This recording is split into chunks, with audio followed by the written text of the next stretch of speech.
Okay, let's get started. Good morning, everyone. Welcome back. So today we will finish chapter 6, and that's the end of this lecture. And from Wednesday, you will present your research. Actually, after you read a good paper, then you need to present that, and everybody can learn from what you get from a good paper. So our final topic is about selling ancillary service. Previous topic was buying ancillary service. And buying ancillary service means we have an ancillary service market. But actually you remember that there are two mechanisms to obtain ancillary service. The first one is compulsory. So all the generators must provide ancillary service, but this is not quite good from economic perspective because low efficient generator or high efficient generator must reserve their capacity for contingent events. Okay, so and now we're talking about market mechanism. So all of you are men.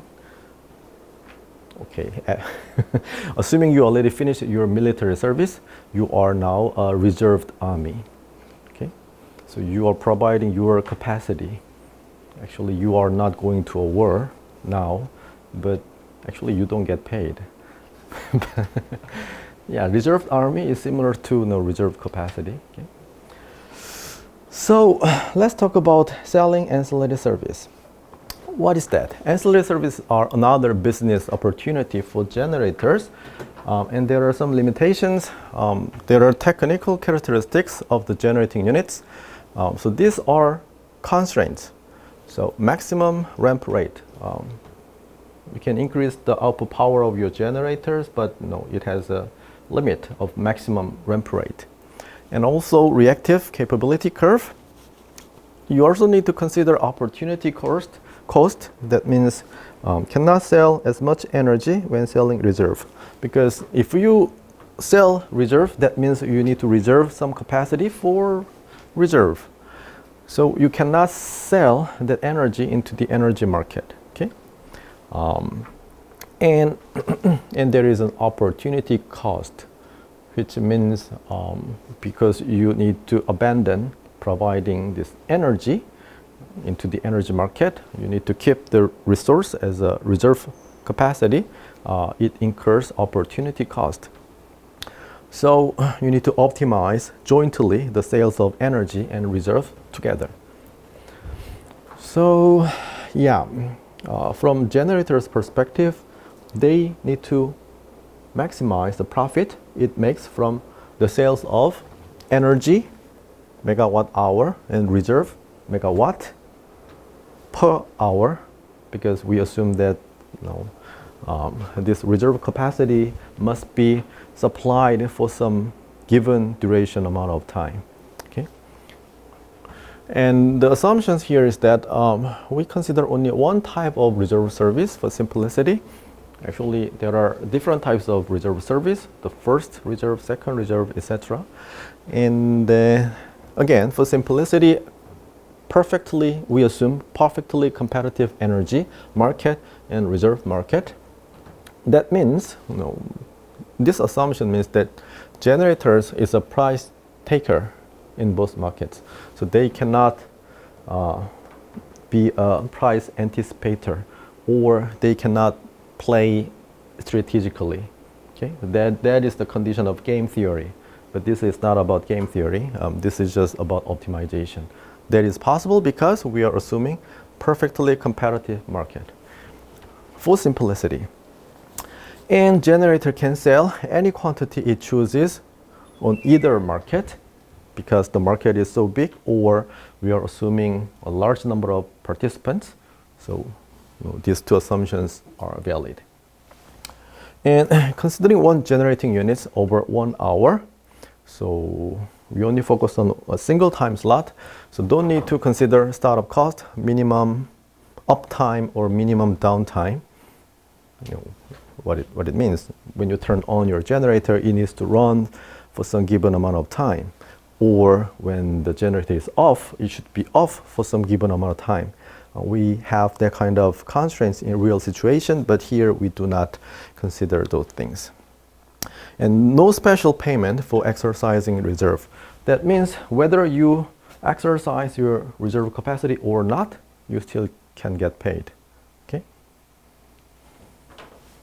So here are some notations. Pi 1, market price for electrical energy. So dollar per megawatt hour. You can get paid based on the delivered energy. But pi 2 is the market price for reserve, and the unit is dollar per megawatt per hour. That means we have some, we assume some amount of duration that the reserve capacity needs to be provided. Okay?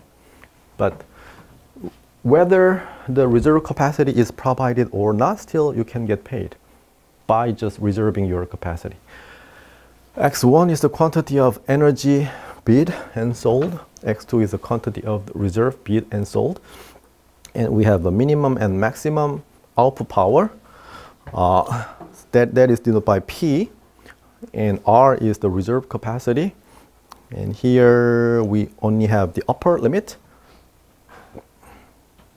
So ramp rate times the delivery time. And two different types of cost function. The C1 is the cost of producing energy. C2 is cost of providing reserve. Okay. So we have an objective function.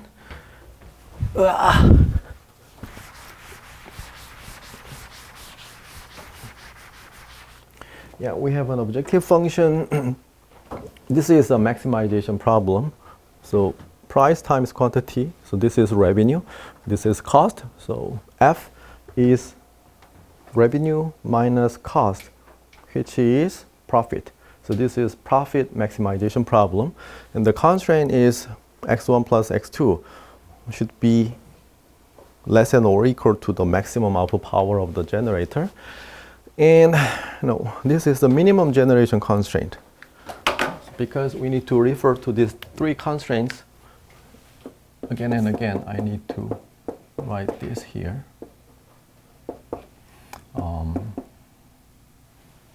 Minimum. This is for energy. And second constraint, the maximum reserve capacity, we have a maximum constraint. This is a reserve. Okay. And we assume this one, that means P max minus P min is greater than R max.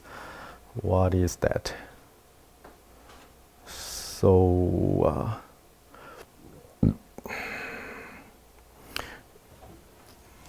so you may think, don't we need to have the maximum capacity of the maximum limit of X1?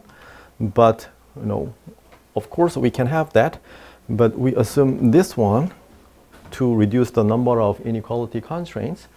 And if we assume that, what is the meaning of that? So P max minus P min. So what does it imply about X1?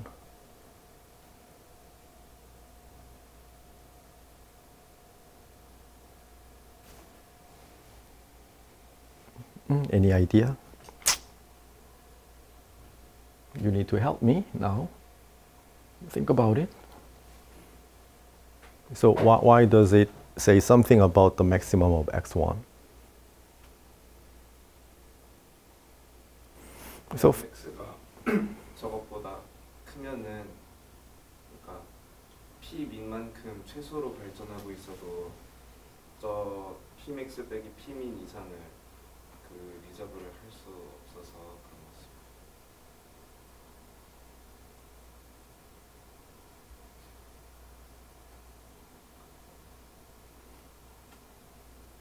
첫 번째 컨스트레인트랑 두 번째 거에 의해서.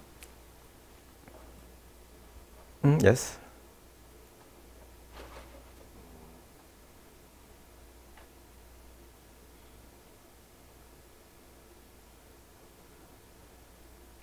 So from these two constraints, yeah, from these two constraints, anyway, so what can you say? X1 should be less than or equal to P max minus X2. Then P max. It does not say something about the maximum of X1.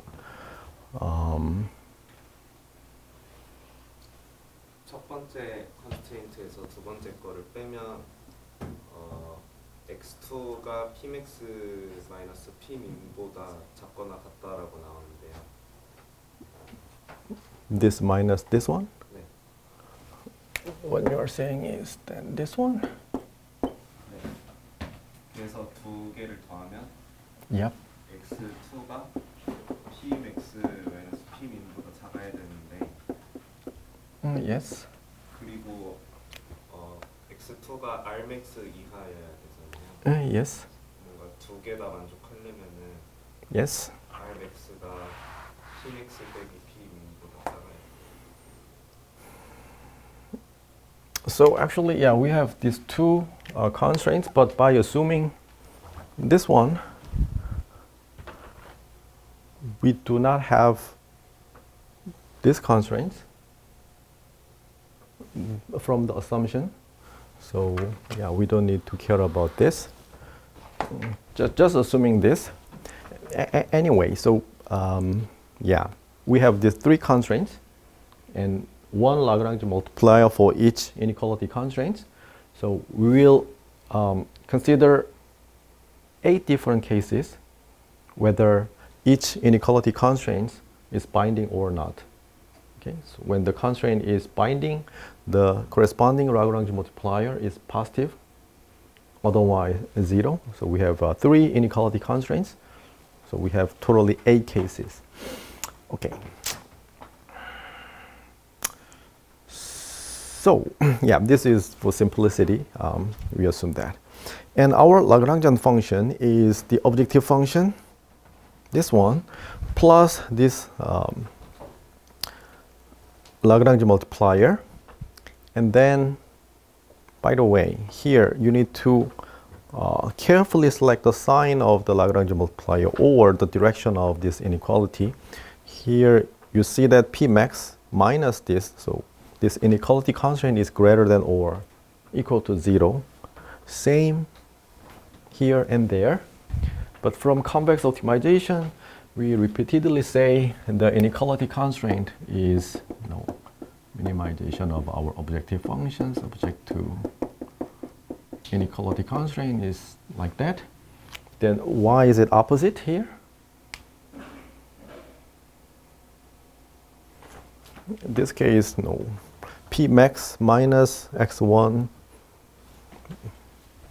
For example, this is P max minus x1 minus x2 is greater than or equal to 0. The direction is opposite, and why is that? Why is that?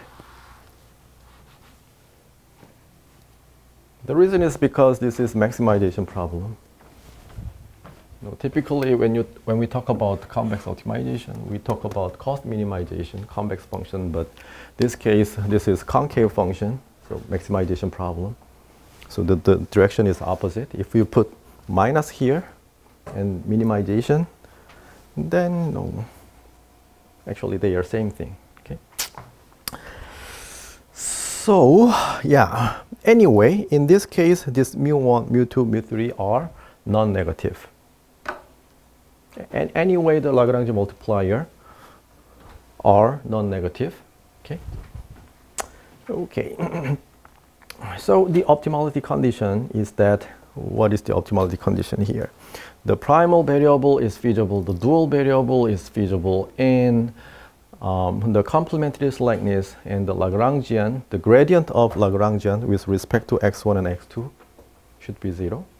So we have a Lagrangian here. So the gradient of Lagrangian with respect to x1 and x2 is 0. So gradient of that is take the derivative with respect to x1, then you get that minus the marginal cost minus mu1 plus mu2 equals 0.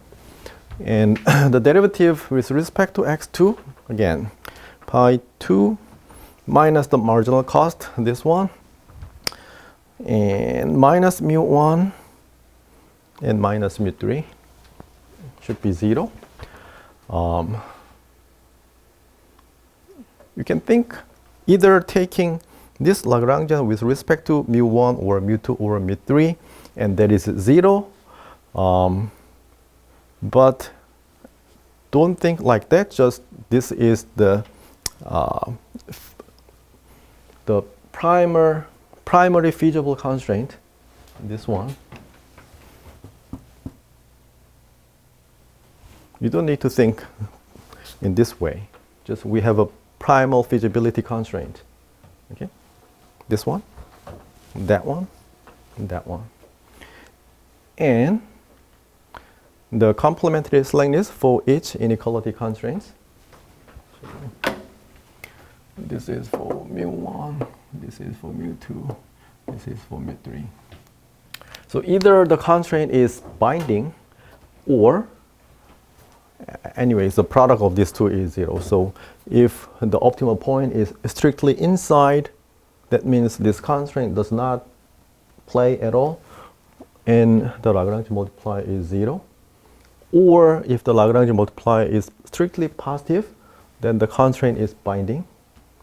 So solution is at the boundary point. Okay, so and this what is it? This is dual feasibility condition. The dual variables for inequality constraint must be non-negative. So okay. So all you need to do is just solve this mathematical problem. We have a nice concave objective function. We have a linear inequality constraints. We have 3 Lagrange multipliers, and this is KKT conditions, 4 KKT conditions.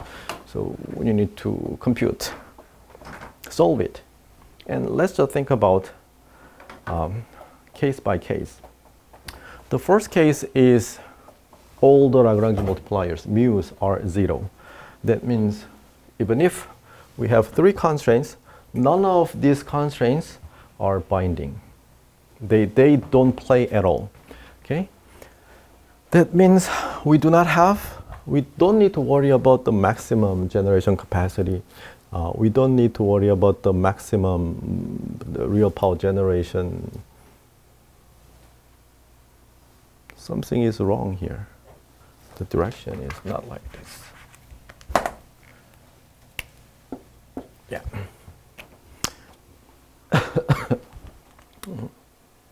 Yeah. So minimum generation requirement and maximum reserve requirement. So in this case, no constraints is binding. So what it says is for simplicity, let's call this is a power and this is a reserve.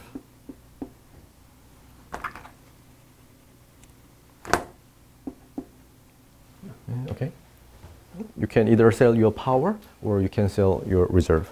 Okay, so the marginal cost of generating power is equal to the market price. Marginal cost is equal to the market price. Marginal cost of the reserve is equal to the market price, and this is the most simple case. So provide energy and reserve up to the point where the marginal cost is equal to the price. And there is no interaction between selling energy, power, or reserve. For consistency, I would say this is energy. Yeah, but anyway, our time interval is 1 hour, so energy power can be used interchangeably. Case 2. Case 2 is when mu1 is only positive. That means this constraint is binding. So x1 plus x2 reach the maximum, but these two constraints are not binding. So that means we have this condition, constraint is binding, and anyway the gradient of Lagrangian with respect to x1 and x2 is 0, and we have that equation. What it says is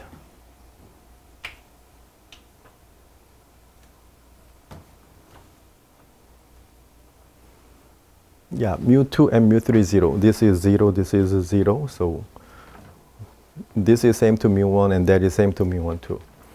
So what does that mean? Pi, so this is the marginal revenue, this is the marginal cost, so this is the marginal profit. Marginal profit is the marginal profit of energy and marginal profit of reserve are equal to mu1. So mu1. Mu1 for this one. And what it says, marginal profit on energy is equal to the marginal profit on reserve. So what does that mean? X1 and X2, in this case, we have, because these two constraints are not binding, whether selling X1 or selling X2 is not important, and their marginal costs, marginal profit are actually same. So what? So what? What can I say here?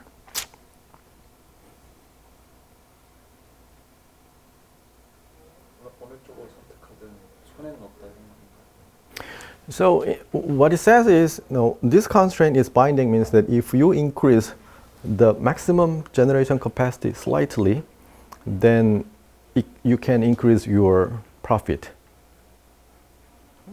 Do you see what I'm saying? This is the constraints. This is the binding constraints.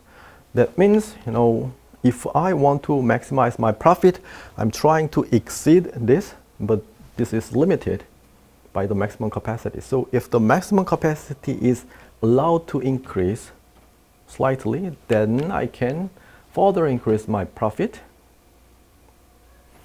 and either by increasing energy or either by increasing reserve power, reserve, and that is mu1, and that is positive.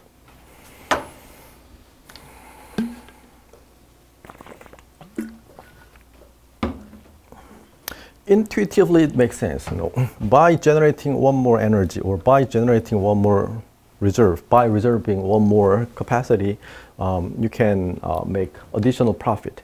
That can be possible only if you are allowed to increase this maximum capacity limit, Pmax. Case 3 is that only mu2 is positive, so this constraint is binding, and these two constraints do not play. So what it says is, what is it? This is the minimum power generation requirement. Okay, so x1 is P min, and from the condition here, mu1, mu3 are 0. So from this plug in, what you get is this one and that one. So this part is all tedious, so I don't want to explain this part, and let's just focus on the result only. So what it says here, this constraint is binding. That means you have an obligation to generate the minimum amount of power, even if that is not beneficial to you. So this mu2 is positive here, but this is same to that. What is it? This is marginal cost, this is marginal revenue, so this is a negative marginal profit. So actually here, so this is positive. That means marginal cost is greater than marginal cost is greater than market price. So that means you're providing power, energy, does not contribute to your profit. But you need to do that. You must do that because of this minimum generation constraint. Okay? So you are making loss here because of this minimum generation capacity. By contrast, for the reserve case, no, mu3 is 0, and here the marginal cost is equal to the market price. So the amount of reserve is determined from this simple equation. Marginal cost equals to the market price. Okay. So do you see what happens here? Yeah. This is the generator's obligation or the requirement. Okay. And case 4 and 5. Here, case 4 is mu3 is 0. These two constraints are binding. That means, yeah. What does that mean? That means x1 is p min, and then x2 is p max minus p min. So yeah, the solution is already determined. And so what? Since we assume that these cases are not interesting because the upper and lower limits cannot be binding at the same time.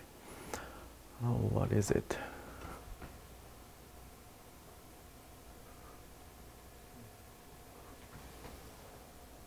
So case 4 is the case when they are binding at the same time. P1 min. P2 is given like that. Pmax가 Pmax 빼기 Pmin보다 작으니까 두 개가 같이 binding Yes, correct. So this thing cannot happen because of this. Yeah. And when all the mu1, mu2, mu3 are positive, that means all the constraints are binding at the same time. But similarly, they cannot happen. So, yeah, we are not interested in this case. Case 6, mu3 is positive. Means that we have a maximum reserve limitation. So this constraint is binding, so x2 is our max. And from these two conditions, we have this result. So this constraint is not binding, this constraint is not binding. And the generation of energy, marginal cost is equal to the market price. And the amount of reserve is, so this is a marginal profit is equal to the mu3, and mu3 is positive. So what it says, for this constraint we have a non-negative, actually positive Lagrange multiplier, and the Lagrange multiplier value is equal to marginal profit. It makes sense because this constraint is binding, but if you allow slightly relaxing this constraint, then the expected amount of increased profit is this one, right? So profit on reserve could be increased if ramp-rate constraints could be relaxed. Case 7 is these two constraints are binding. This is not, so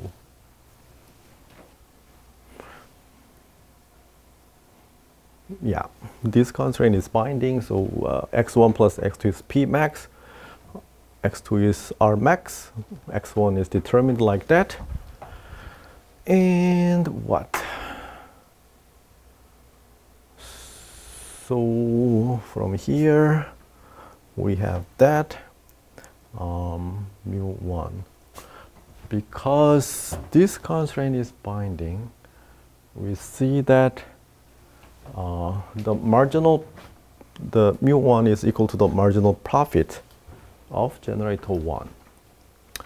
Yeah, that makes sense because this constraint is binding. And here, this is the marginal profit of generator 2. That is also mu1 plus mu3. This is positive. So that makes sense because this constraint is binding.